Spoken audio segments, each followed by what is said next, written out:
రొయ్యల చెరువులో సడన్గా ఫీడ్ తినడం తగ్గితే ఏం చేయాలి? ఇక్కడ గమనించాల్సిన విషయాలు, తీసుకోవాల్సిన జాగ్రత్తలు ఈరోజు వీడియోలో చూస్తాం.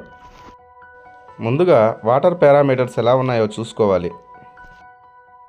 pH మరియు ఆల్కలినిటీ హెచ్చుతగ్గులు ఏమైనా ఉన్నాయా లేదా, హార్డ్నెస్ ఎక్కువగా ఉందా, మరియు అమ్మోనియం నైట్రేట్ H2 గ్యాసెస్ లాంటి ఇబ్బందులు ఉన్నాయా అనేది మనం చెక్ చేసుకోవాలి.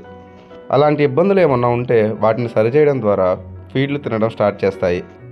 అలా కాకుండా వాటర్ పారామీటర్స్ అన్నీ బాగుండి ఫీడ్లు తినడం లేదంటే మెయిన్గా మనం గమనించుకోవాల్సింది గట్ ఇన్ఫెక్షన్ ఏమైనా ఉందా లేదా, టెంపరేచర్ తక్కువ ఉందా, మరియు మినరల్ డెఫిషియన్సీ మరియు రొయ్యల లెగ్ టిప్స్ బ్లాక్ కలర్లో ఉన్నాయేమో అని గమనించుకోవాలి.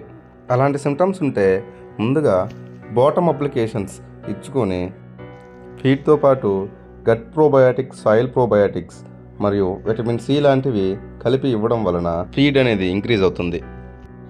మనం పెట్టే మెడిసిన్ పెల్లెట్కి బైండ్ అవ్వడం కోసం ఏదైనా మంచి కంపెనీ జెల్ వాడుకోవడం వలన మంచి ఫలితాలు ఉంటాయి.